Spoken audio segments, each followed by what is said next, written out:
Como solemos hacerlo en las homilías nuestras, damos unas notas previas para poder entender un poquito mejor, pero al mismo tiempo para nuestra formación espiritual. Por ejemplo, una cosa que tenemos que saber, hermanos, con esta fiesta se está concluyendo, pero no al modo de nada más terminar una fiesta, sino al modo de la cúspide, como la coronación de toda la obra, como dice aquí, consumada la obra que el Padre confió al Hijo. Es la corona, es el triunfo de la obra de Cristo. Es necesario entender por qué aquí dice: en el día de Pentecostés fue enviado el Espíritu Santo. Nosotros, por falta de formación, tomamos la palabra Pentecostés como sinónimo de Espíritu Santo, y eso es un error. Cuando se dice que el Espíritu Santo fue enviado el día de Pentecostés, hay que entender algunas cosas. ¿Qué cosa hay que entender? Que nosotros somos cristianos y que el día de Pentecostés era una fiesta del pueblo judío. La fiesta del pueblo judío era a los 50 días de la Pascua judía. Valga la repetición de palabras. La Pascua judía era la Pascua judía, no es la Pascua cristiana. La Pascua judía se trata de que los judíos pues recordaban con mucha alegría aquel día en el que Dios los liberó de la esclavitud de Egipto, la esclavitud del faraón, y por eso pues hacían unos rituales. La cena judía estaba hecha pues sacrificando un cordero, comiendo unos panes sin sabor, sin levadura, vestidos de pie, como se indica siempre en la lectura. Y a los 50 días de celebrar esa Pascua judía, se celebraba una fiesta que se llama una fiesta agrícola. Era la fiesta de la presentación de las primicias de la tierra, era una fiesta agrícola. Pentecostés significa los 50 días, son 7 semanas, 7 por 7 son 49, más el día de Pentecostés, es decir, al siguiente día de esa fiesta grande que celebraban los judíos, como digo, como una fiesta agrícola. En ese día que los judíos celebraban esa fiesta agrícola, es decir, que los judíos presentaban unos dones. Las primicias significa la primera cosecha de la tierra, la agricultura, presentaban a Dios. En esa fiesta es cuando Jesucristo cumple aquella promesa que Él decía cuando estaba en la última cena: el Espíritu Santo va a ser enviado. Ese justo día judío, entonces viene el Espíritu Santo. Entonces, no identifiquemos, ¿verdad?, el día de Pentecostés con el Espíritu Santo.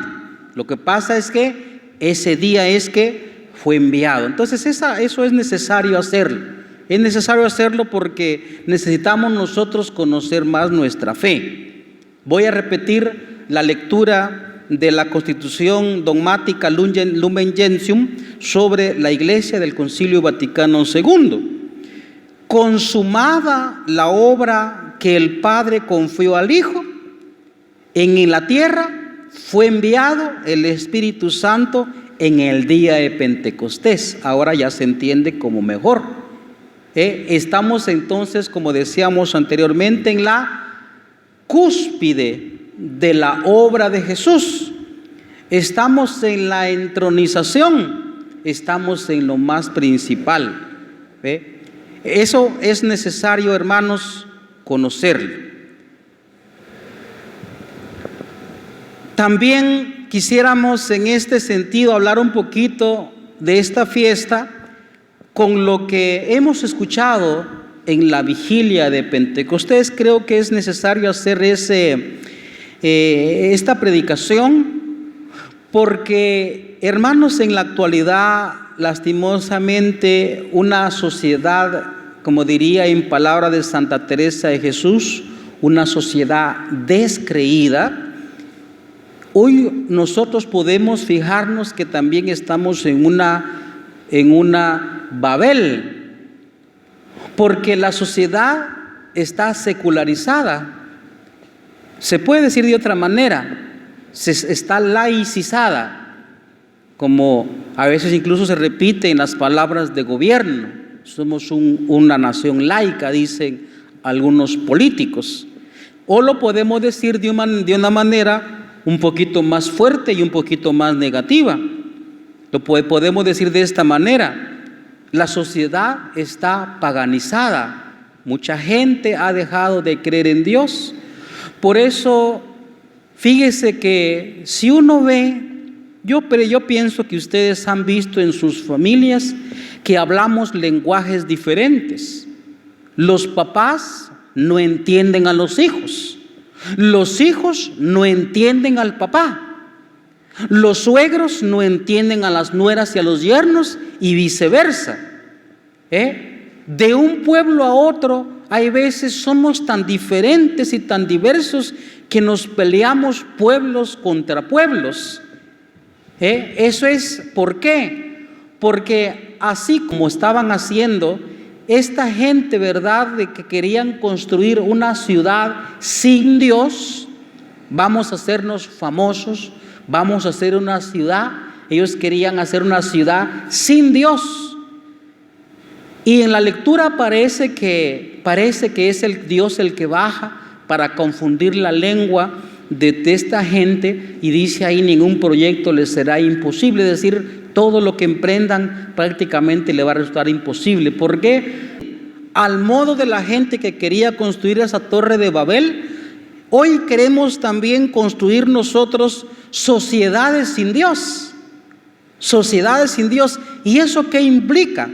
Pues implica desintegración, implica lenguajes diversos.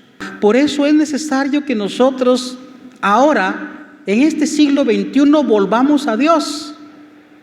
Por favor, volvamos a Dios, porque Dios es el vínculo de unidad. Es el vínculo, ¿por qué? Porque Él fue el que nos creó. Entonces, en Él podemos construir vínculos los unos con los otros. Porque si seguimos con esa actitud, si la sociedad sigue con esa actitud de rechazar a Dios explícitamente, entonces no habrá manera de entendernos los pueblos con los pueblos, los hermanos con los hermanos, los esposos con los esposos. No habrá manera de entendernos. ¿Por qué? Porque estamos echando a Dios de la vida, de la sociedad, de la familia, de mis sentimientos, de la economía, de la intimidad. De todas partes echamos a Dios. Y eso implica una división espantosa. Por eso no podemos ponernos de acuerdo. Unos dicen una cosa, otros dicen otra cosa. Incluso eso ha afectado mucho, inclusive, esto me da tristeza decirlo, inclusive a la iglesia la ha afectado.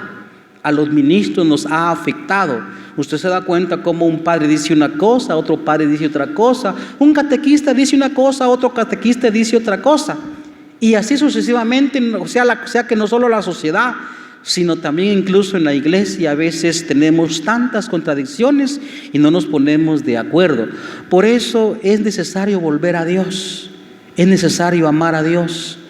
Dios es el que nos creó, y así como un papá y una mamá, por su figura y porque los hijos salieron de ellos, da unidad a sus hermanos, así toda la humanidad que ha brotado de los brazos amorosos del Padre, también nosotros hoy nos vinculemos a través de Dios en las sociedades, en la familia, etc.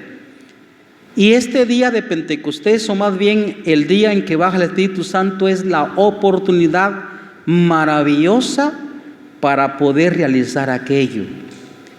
¿Quién es el Espíritu Santo? El Espíritu Santo se le llama con distintos nombres en la Sagrada Escritura. Se le llama principalmente don. Se le llama también amor. ¿Cómo se le llama? amor. Hay algunas imágenes con que en la Sagrada Escritura quiere como significar al Espíritu Santo, pero claro que no es eso, porque el Espíritu Santo no es una palomita. Sin embargo, sí se le representa con una palomita. También el Espíritu Santo se identifica con el fuego. Por eso es que hoy el color significativo litúrgico es el color rojo. ¿Por qué? Porque el amor, ¿qué es? El amor es una llama, se siente un fuego en el alma. Pero claro que el Espíritu Santo no es fuego, tampoco es paloma. Al Espíritu Santo se le identifica también con el soplo, aunque aquí se dice más desde la expresión de la Sagrada Escritura en el Antiguo Testamento, en el Génesis, el ruaj. En griego se dice neuma. ¿Cómo se dice en griego? Neuma. Así se dice, ¿no? Tampoco es soplo. Solo son imágenes para identificar a una persona que es divina. Primero tenemos al Padre, luego tenemos al Hijo y luego tenemos la persona del Espíritu Santo. El amor que se tiene el Padre y el Hijo, entonces hay una persona que es el Espíritu Santo. O sea que nosotros también podemos, también a través del amor, engendrar vida. Por eso, hermanos, algunas pequeñas explicaciones en torno a esta fiesta, porque normalmente se le llama al Espíritu Santo el gran desconocido. Por ser una persona divina, o más bien por ser personas divinas, el Padre y el Hijo, el amor que se tienen entre ellos es que producen una persona, aunque también Dios nos dio esa capacidad, por decirlo de esa manera, producir, porque en realidad hay palabras, o más bien hay cosas que pasan, como decía la segunda lectura, que no se pueden expresar con palabras. Por último, hermanos, una predicación de un autor africano que es desconocido, del siglo VI. Dice: los apóstoles se pusieron a hablar en todas las lenguas. Así quiso Dios por aquel entonces significar la presencia del Espíritu Santo, haciendo que todo el que lo reciba hablase en todas las lenguas. Hay que entender, queridos hermanos, que se trata del Espíritu Santo, por el cual el amor de Dios se derrama en nuestros corazones. Y ya que el amor había de congregar a la iglesia de Dios, extendida por toda la tierra, del mismo modo que entonces cada persona que recibía el Espíritu Santo podía hablar en todas las lenguas, así ahora la unidad de la iglesia congregada por el Espíritu Santo se manifiesta en la pluralidad de las lenguas. Por tanto, oiga esto por favor, si alguien nos dice: ¿has recibido el Espíritu Santo? ¿Por qué no hablas en todas las lenguas? Debemos responderle: hablo ciertamente en todas las lenguas, ya que pertenezco al cuerpo de Cristo, es decir, a la iglesia, que habla en todas las lenguas. Quiero hacer mucho énfasis a esto porque hoy, como dice ese documento que acaba de salir, se están dando cosas en la iglesia que no están bien. Digo, en la iglesia, no la iglesia, sino en la iglesia, es decir, en los miembros que conformamos la iglesia. En una ocasión Cristo decía: pues cuando te digan que el reino de Dios está aquí o está allá, no vayas corriendo, porque el reino de Dios no aparecerá aparatosamente. Entonces resulta que hoy, por ejemplo, también nosotros tenemos una acusación de parte de algún movimiento de la iglesia. En el caso personal, pues estamos en el Petén, no hablo quechí. Y entonces alguien podrá decir de mí: usted no tiene Espíritu Santo porque usted no habla en otras lenguas. Y así han dicho algunos explícitamente, que si no se habla en lenguas, entonces no es la iglesia de Dios, porque entonces usted no tiene Espíritu de Dios porque no habla en muchas lenguas. Pues sí hablamos las lenguas, como acaba de decir este autor. Media vez yo pertenezco desde el bautismo en la iglesia, o más bien pertenezco a la iglesia, entonces yo también hablo todas las lenguas. porque yo formo parte del cuerpo de Cristo. Y el cuerpo de Cristo está disperso por toda la tierra. Hay sacerdotes que hablan en inglés, otros sacerdotes hablan en alemán, otros sacerdotes hablan en francés, otros hablan en mandarín, otros hablan no sé qué lenguas, ¿no? En el caso personal hablo la lengua castellana, la lengua española. Hay algunos padres que pueden hablar, sí, lo hablan el quechí. El padre Benjamín habla el quiché, otros padres hablan no sé qué idiomas en toda la tierra. Y como yo pertenezco a la iglesia, o sea que nadie no me puede acusar a mí, ni nadie puede acusarlo a usted que no tiene Espíritu Santo, porque hablamos las lenguas de toda la tierra, porque pertenecemos a la iglesia. Amén. Pertenecemos a la iglesia. Que eso no nos cause confusión, porque esta mentalidad se ha metido en la iglesia a través de la mentalidad neopentecostal que lastimosamente se ha metido, como ya he dicho, en la iglesia. Y si nosotros pertenecemos a la iglesia, ciertamente, como dice este autor, hablamos todas las lenguas. Entonces, hermanos, celebremos esta grande fiesta de Pentecostés permitiendo que sople el Espíritu Santo que en nuestra vida, en la iglesia. Dejémonos amar por Dios, dejémonos amar por Dios. Quiero terminar con una expresión también que lo ha dicho Jesucristo: a vino nuevo, odres nuevos. Nosotros debemos ser, como dice en una expresión también de San Pablo, hombres nuevos, mujeres nuevas, porque si nosotros no tenemos la capacidad ni siquiera de transformar nuestra vida, quitarnos aquel vicio que nos está haciendo mucho daño, es porque seguimos siendo hombres viejos, mujeres viejas. Necesitamos que venga el Espíritu Santo y nos transforme en odres nuevos para que el Espíritu Santo quede en nosotros, porque nosotros no es que no tengamos el Espíritu Santo para poder convertirnos y convertir a la gente, sino, como dice también, me parece que es San Agustín, lo que pasa es que con nuestros pecados y como somos hombres carnales, tenemos como maniatado el Espíritu y por eso no tiene fuerza en nosotros, porque Dios con su Espíritu transforma vidas. ¿Cuánto quisiera yo aquí hablarle más tendidamente de los hombres, los primeros hombres que recibieron el Espíritu Santo, es decir, de los apóstoles? ¿Cómo fueron ellos antes de su conversión, antes del Espíritu Santo, y cómo eran después? Usted repase de manera personal, es decir, que le estoy dejando tarea, ¿no? Usted repase de manera personal, por ejemplo, la vida, le voy a decir algunos que son impresionantes. La vida de Mateo, Leví, el que llamó el Señor, que era recaudador de impuestos.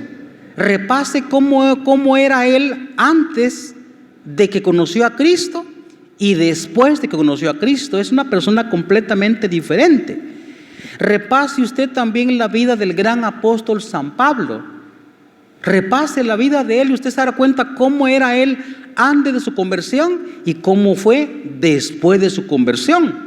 Es impresionante la transformación que estos hombres sufrieron. Hablemos también, por ejemplo, de Nicodemo. Podemos hablar también de Simón Pedro, aunque aquí se nota un poquito menos la transformación, aunque sí es notable si usted lo tiene a detalle en la vida de Pedro, que es el primer papa de la iglesia. Repase usted la vida de los hijos del trueno. ¿Por qué le llamaba Cristo hijos del trueno? Porque tenían un carácter de perros, un carácter explosivo. Y cuando fueron transformados en el día de Pentecostés por el Espíritu Santo, después de la resurrección, estos hombres cambiaron absolutamente. Entonces, o sea que el Espíritu Santo, el amor de Dios, puede transformar nuestra vida, lo puede hacer, de verdad que lo puede hacer. Yo quisiera darle mi testimonio, pero no se trata de mí, ya le di a algunos algún trabajo para que usted lo vea. Celebremos pues esta fiesta del Espíritu Santo dejándonos transformar por Dios a través de su amor, es decir, del Espíritu Santo. Amén.